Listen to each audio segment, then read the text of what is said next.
Hello everyone, welcome to Anime No Me, and thank you for joining us for another One Piece video. Usopp is quite the creative character when it comes to his made-up stories and tall tales. He tends to embellish stories where he enhances his role or contributions in that particular story. And of course, Usopp's greatest dream is to become a brave warrior of the sea. Currently, Usopp doesn't have any devil fruits. He just has his slingshots and his multitudes of ammunition that have a wide range of applications. But what would it be like if all of Usopp's lies came true? So in today's video, we're going to talk about the possibility of the existence of a devil fruit that could make Usopp's stories come true. A fruit that would indeed make Usopp a reality manipulator. But before we dive into the video, if you're new to the channel or even if you watched a bunch of our videos, we'd be absolutely honored if you'd leave us a like or even subscribe and maybe leave us a comment letting us know what you thought of the video. It really helps us out and motivates us to make more content. And if you'd like to help out the channel in a bigger way, consider sharing this video or another one of your favorites with a friend. Without further ado, let's get into the video. So my friends, since Usopp was introduced back in the Serb village arc in the work of One Piece, he's always been shown to be quite cowardly and often represents the everyman or kind of the regular person on the crew. And he's been recognized by us and even by citizens of his village as a boy who constantly told stories and various lies, often just saying things that would never be able to come true. Now these lies weren't always meant to be harmful. In fact, most of his lies were aimed at making him or somebody close to him feel better, because Usopp is easily defeated by his opponents. But however many times it happened, he always did things to try and make his family and friends happy. Usopp created this habit mostly to make his mother feel better, telling lots of stories and lies so that Banjina could smile again. After she lost her life, Usopp kind of started lying constantly ever since. And this even continued during his friendship with Kaya, where he'd tell her all of these same kind of tall tales just to help her feel better and recover from her illness, just like he tried to do with his mother. One of the most interesting things is that Usopp's lies actually tend to help and inspire people. And this is a result of all of his insecurities about his usefulness culminating all on top of him. Upon joining the Straw Hats, these insecurities that he had were increased even further with the company he shared. Usopp constantly worried that he wasn't strong as Luffy or Sanji or Zoro, and that he was just a burden on the crew. Although really, he is one of the most intelligent crew members and an amazing marksman. He still, despite all that, had trouble seeing his own best qualities and strengths up until the day of the fight in Enies lobby, where he finally opened his eyes. After that fight, Usopp was finally able to see his better half and realized that even though he wasn't as strong as the others, he was still quite powerful and useful in his own right. And in fact, he also recognized that there were things that only he could do on the crew. During the Little Garden arc, Usopp met the giants Dory and Bragi, and after hearing their story and all about their epic duel, Usopp wanted to travel to Elbaf one day so he could meet the proud warriors of giants there. By meeting these two great warriors, Usopp got his first glimpse and a bit more understanding of what a warrior's ways and the pride of a duel meant during this battle of these two giants. As a result, Usopp now looks to the Elbaf warriors that he's met throughout his travels as sources of inspiration, and it further makes him want to achieve his dream of becoming a brave warrior of the sea. Now, even though Usopp had this epiphany, this didn't mean that he stopped telling lies. He just has a greater determination to become stronger, and in this way, he can further help his crew. Throughout his journey, Usopp, through his intelligence and discoveries, has acquired new slingshots and ammunition and ways to use dials that weren't always enough for him to really become stronger with his new techniques. Now, Usopp still, although very important, is really a support member of the crew, not really able to take on many strong enemies face to face. One of the things that's been widely discussed in the One Piece community is what devil fruit would best suit Usopp, because really to become much stronger and be able to be a frontline fighter, Usopp may need to acquire the devil fruit that can turn him into a much stronger fighter, and this way further achieving his goal of becoming a brave warrior of the sea. Throughout the One Piece universe, there are many insanely powerful devil fruits. Some fruits are even able to manipulate the laws of physics, space-time, and even border on reality manipulation. And just when we think we've seen the craziest devil fruit, One Piece's fruit variations are virtually endless and all the more creative as Oda continues his story, which enables us to imagine pretty much any kind of fruit to exist, even a fruit that would be capable of manipulating reality control completely. A devil fruit like that would make Usopp's stories real, and as he further lied, whether it would change the world permanently or just temporarily in his immediate area, Usopp would really be able to make these tall tales become a true reality thing. Now, let's leave some of the world-changing ones aside for a second and just talk about how this could be applied in combat. Because Usopp's a sniper, he could manipulate reality with his stories to make the environment much more suitable for him and much harder for his opponents. He could also amplify his ammunition, the amount, the type, what they do. I mean, do practically anything that his mind would be capable of imagining. And from what we've seen throughout this story, Usopp's got a pretty wild imagination. Now, although this fruit appears maybe to be impossible to exist, we have to remember that there are many different devil fruits that also have similar flavors that we've seen, especially during the Wano arc. Now, early in the series, the devil fruit powers we initially saw were something more that involved the area of biology, physics, or chemistry. We really didn't have any devil fruits that surpassed the margins of human knowledge, as in reality, space, or time. The closest thing we had to this was when we were introduced to Admiral Fujitora during the Dressrosa arc. Through his devil fruit power, he has the ability to manipulate gravity, but it only seems to be a regional or localized thing. It's not like he's able to change the gravity of the entire planet, or at least not as far as we know. However, during the Wano arc, we were introduced to the Toki Toki no Mi, a paramecia-type devil fruit that allows the user to send themselves and others forward in time. Even though this fruit only seemed to work one way, sending people to the future, this means that this limitation of powers related to reality, time, and space may have just been undone. So now, it might be possible where we will see fruits with powers related to one of these three concepts. If Usopp were able to obtain one of those, imagine how much stronger his skills would be. Now, the kind of fruit that Usopp would obtain would not exactly control reality, but rather he'd be able to use the concept together with his creativity to bring his stories to life, at least in his immediate area, and it would work as if it was a modification of reality based on his own imagination and where he was located. Because if you think about it, there would have to be limitations, because if there was a devil fruit where you could change reality, that would just be too broken for the series. Even if you think about it, the Toki Toki no Mi, this only allowed the user to travel forward, not in a way where they could travel backwards and therefore change what was about to happen. They were only able to go to a distant era without the user's body suffering any consequences from aging because of the time travel. This limitation really tends to balance the power of the fruit, because although you can travel in time, you don't necessarily have an ability to reap the benefits of things you would do if you had the ability to go back in time. So this potential devil fruit would function on Usopp's creativity, and may even be directly tied to the fact of how he would have to lie or say the things out loud in order for them to become true. Something that would really be a little bit more balanced for several reasons. First, Usopp would need to tell the story to make it come true, so he would need to use this creativity to form an interesting story that would benefit him during a battle or even out of combat. This means that the changes that Usopp's fruit would make would have to take time, because he'd have to actually tell the story, and Usopp would have to say everything necessary to make it become a reality. This opens up the possibility that enemies could fight back while Usopp is trying to tell a story, therefore undoing the amount of change he could have around him. This requirement for the fruit to work would become something a bit more strategic, because Usopp would have to first think of a short, effective story for each moment, and in this way he might be able to manipulate the environment around him. But we also have a couple of other questions. If Usopp was going to use a fruit like that, would the people affected have to hear him tell the story? Because it doesn't seem really quite fair that Usopp could just tell a story to nobody or whisper it under his breath and then change the world around him. It would have to be something where more than just him heard the story. In fact, that might be a requirement. Another thing is that if Usopp was to imagine something, he probably wouldn't be able to replicate devil fruit or people or legendary swords, and they would obviously have to be a temporary kind of thing. So in this way, if we had the idea that everybody around him would have to hear the story, and then reality could change, and then he couldn't reproduce really mystical or magical or exceptionally powerful objects, this would bring it a bit more balanced. So if we compare the powers of this kind of hypothetical fruit to something that we have seen, even if it's not canon, well, or at least the canonicity is still up for debate, if you think about Uta's fruit from film Red, the Uta Uta no Mi, she never actually manipulated the people's physical bodies. Rather, it was the dream world that she had control of. So with the physical bodies of those trapped in Uta's world unconscious, she then is virtually omnipotent and has complete control and can manipulate reality as she sees fit inside the dream world. And it also made it impossible for others to leave Uta world on their own. Not only that, the user is able to control the unconscious real world bodies that are trapped in Uta world, allowing the user to control both the physical and mental worlds at at the same time.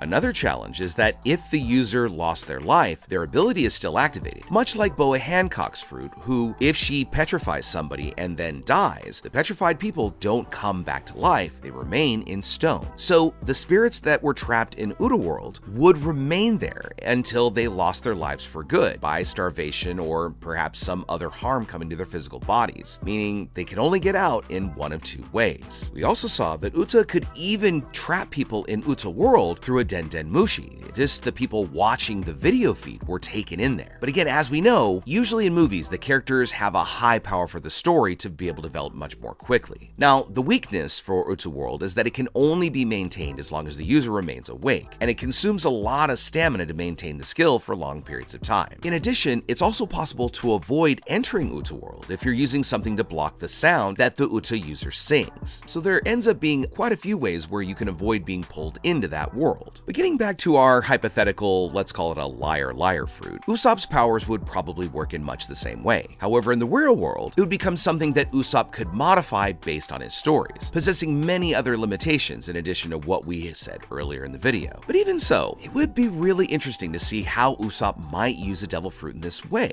proving everyone that his lies really could come true. And not only that, it would also make him a much more powerful fighter for the team overall, making it possible for Usopp to not just be a support character or fighter, but indeed a brave warrior of the sea, managing to defeat powerful opponents alone, providing an incredible kind of action. Now, before we go, we do feel it is important to acknowledge the fact that there are quite a few instances where Usopp's lies did actually turn out to be true, and not even just some of the small ones, some of the pretty big and crazy ones. For instance, anytime that Usopp was running around Syrup Village screaming about pirates attacking the village, it actually was true because Kuro's army really was infiltrating into the island so they could take over. But let's get even crazier for a second. Usopp lied about a Cerberus, and then we saw an actual three-headed dog in Thriller Bark. He talked about countries of little people or dwarves, and that checked out in Dressrosa. And he even talked to Kaya about a giant goldfish that would poop out islands, and that was confirmed by Dorian Bragi. And there's so many other things that we've seen in the story of One Piece. So, in closing, even if there wasn't a devil fruit like that already, what if he already has it? Or Usopp just has a mighty thick set of plot armor. But as we bring our video to a close, I'd like to thank all of you so much for watching the video, especially those of you who've stuck it out to the very end. Be sure to comment on any themes or ideas that you'd like to see in future videos. And also, since you made it this far, give us a like and hit that red subscribe button before you head out to take on the rest of your day. I hope to see you all in our next video, and let's keep sailing this giant sea together. Take care.